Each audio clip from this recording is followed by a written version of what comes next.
संसार ने कहा, मेनका ने तब भंग किया, पर किसी ने नहीं पूछा उसने क्या खोया।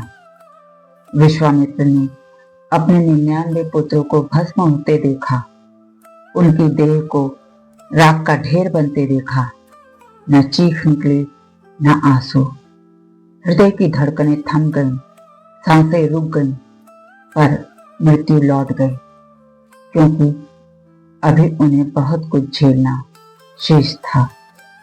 मेनका को उनके जीवन में आना था और न चाहते हुए भी अपने कर्तव्य को पूरा करना था। वही कर्तव्य जिसने मेनका के माथे पर कलंक लगा दिया। सारा संसार यही जानता है कि मेनका ने विश्वामित्र की तपस्या भंग की, पर आज तक किसी ने मेनका के आंसू नहीं देखे, उसकी ममता का त्याग और बलिदान को नहीं जाना। उसका सौंदर्य उसका अभिशाप बन गया। कर्तव्य की विजय तो हुई, पर जीवन की मूल भावनाएं उससे छीन गई।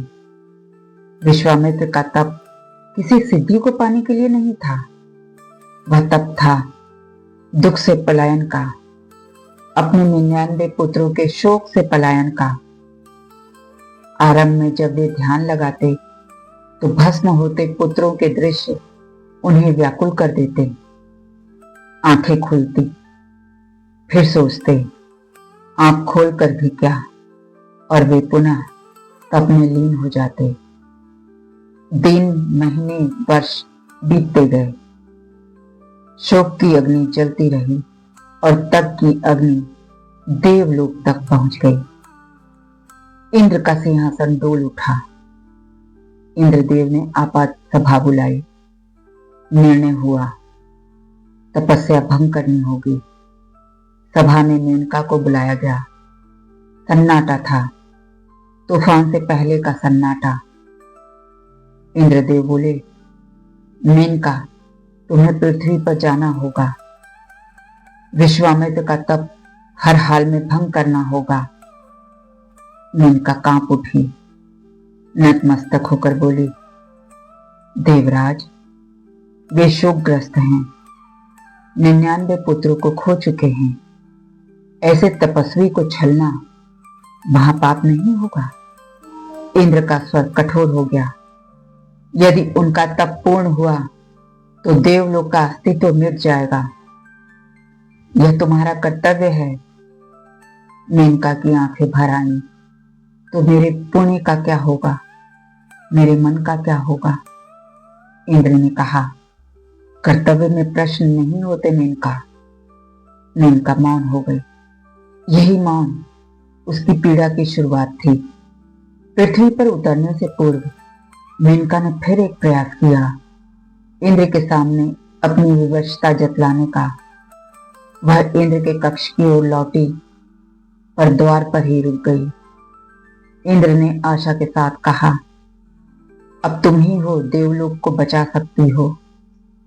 मेनका ने आंसू रोककर एक क्षीण मुस्कान दी और लौट गई।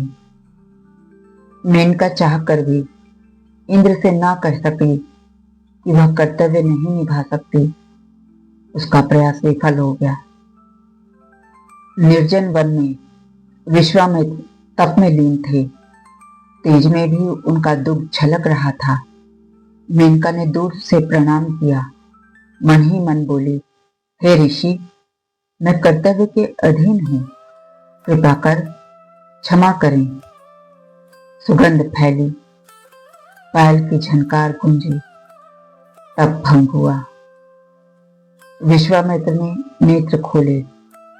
मेनका को देखकर कई वर्षों बाद जीवन का स्पर्श महसूस किया। वे बोले, तुम कौन हो देवी? मेरे शोक में यह कैसी चेतना जगा गई? मेनका ने सिर झुका लिया। मैं अपराधी हूं, पर संवेदनहीन नहीं। विश्वामित्र ने अपने पुत्रों का दुख सुनाया। मेनका सुनती रही, मां की तरह सांत्वना देती रही, पर उसका मन हर पल अपराध बोध से भरता गया और मेनका की सांत्वनाएं विश्वामित्र का शोक हरती रही। वन में एक कन्या ने जन्म लिया। शकुतों ने उसे घेर लिया, इसलिए नाम पड़ा शकुंतला। अब मेनका के लौटने का समय आ गया था। एक रात मेनका फूट फूट कर रोई। शकुंतला को अंतिम बार गोद में उठाया, दुलारा और फिर लेटा दिया। विश्वामित्र के चरण स्पर्श किए। मैं क्षमा के योग्य नहीं, पर मेरी विवशता जान मुझे क्षमा कर दें। और मेनका चली गई। कथा का सार, कर्तव्य में बंधी एक स्त्री की पीड़ा किसी ने नहीं जानी।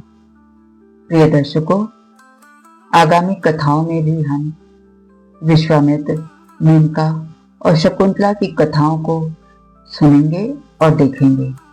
जय श्री राम।